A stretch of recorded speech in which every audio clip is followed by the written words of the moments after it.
변호사를 선임할 때 판사 출신 또는 검사 출신 변호사, 손해사정사를 선임할 때 보험사 출신 손해사정사, 손해사정사무소 가온.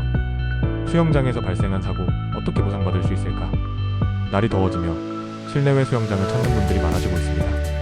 그러나 이용객이 많아질수록 사고 위험도 증가하는 법입니다. 실제로 수영장 사고 현장에서는 넘어짐, 충돌, 시설물 파손 등 다양한 사고로 인해 골절, 인대, 파열, 감전 등 심각한 인적 피해가 발생하곤 합니다. 이러한 사고에 대비해 대부분의 수영장 사업장은 보험에 가입해두고 있습니다. 이 보험은 수영장과 같은 영업시설 내에서 사고가 발생해 이용객에게 신체적 또는 재산상의 피해가 발생했을 때 사업자가 법적으로 책임을 져야 하는 경우 그 손해를 보상해주는 보험입니다. 사고가 발생하면 누구의 책임인가?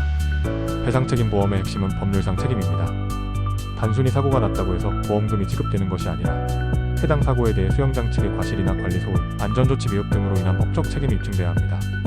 예를 들어 수영장 슬라이드 시설을 이용하던 중 고장이 발생해 이용객이 다쳤거나 샤워장이나 복도에서 미끄럼 방지 처리가 제대로 되어 있지 않아 넘어졌다면 이는 시설 관리 측의 과실로 판단될 수 있습니다.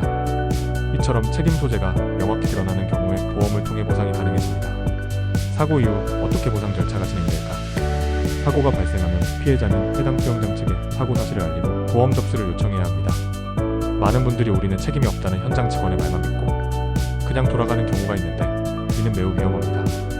수영장 측이 가입한 보험이 실제로 존재하는지 확인하고 가능하다면 손해사정사 등 전문가의 도움을 받아 사고 조사를 시작하는 것이 중요합니다.